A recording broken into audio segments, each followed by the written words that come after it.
কেনেকৈ লাভ কৰিব কৰোনা ভাইৰাছৰ ভেকচিন কেনেকৈ কৰিব কৰোনা ভেকচিনৰ বাছনি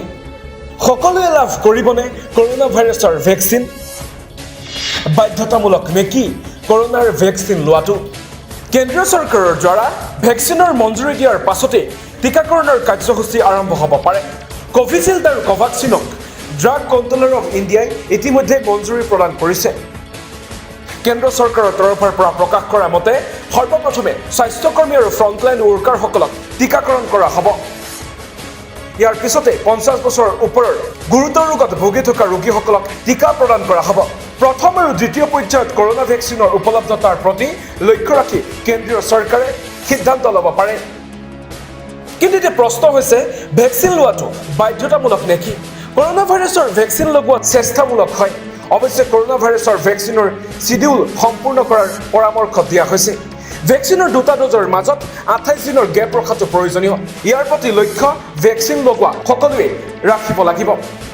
শৰীৰত কেনেকৈ প্ৰস্তুত হ'ব এণ্টিবডি কৰোনা ভাইৰাছৰ দ্বিতীয়টো ড'জ লোৱাৰ দুসপ্তাহৰ পিছতেই সাধাৰণতে শৰীৰত সুৰক্ষামূলক এণ্টিবডি বিকশিত হয় ভেকচিনৰ সম্ভাৱিত ছাইড এফেক্ট কি সাধাৰণতে ভেকচিনৰ ছাইড এফেক্ট অনুসৰি পাতলীয়া জ্বৰ আৰু সামান্য পৰিমাণে গাৰ বিষ হ'ব পাৰে কেন্দ্ৰীয় চৰকাৰে ৰাজ্যসমূহত কৰোনা ভেকচিনৰ ছাইড এফেক্টৰ কাৰণে সাজু থাকিবলৈ কৈছে ড্ৰাগ ৰেগুলেটৰে ভেকচিনৰ ক্লিনিকেল ডাটাৰ পৰীক্ষা কৰি আৰু গভীৰ অধ্যয়নৰ পিছত কোম্পানীক জৰুৰীকালীন অৱস্থাত ব্যৱহাৰৰ কাৰণে ইতিমধ্যে মঞ্জুৰি প্ৰদান কৰিছে মঞ্জুৰিপ্ৰাপ্ত ভেকচিন সম্পূৰ্ণৰূপে প্ৰভাৱী আৰু সুৰক্ষিত উল্লেখযোগ্য যে এটা ভেকচিনৰ টিকা লগোৱাৰ পিছত শিডিউল পূৰা কৰা হ'ব এজন ব্যক্তিয়ে টিকা গ্ৰহণ কৰাৰ পিছতে ভেকচিন পৰস্পৰৰ সৈতে সলনি কৰিব পৰা নাযাব আপুনি কেনেকৈ গম পাব আপুনি গ্ৰহণ কৰাৰ বাবে উপযোগী কৰোনা ভাইৰাছৰ ভেকচিন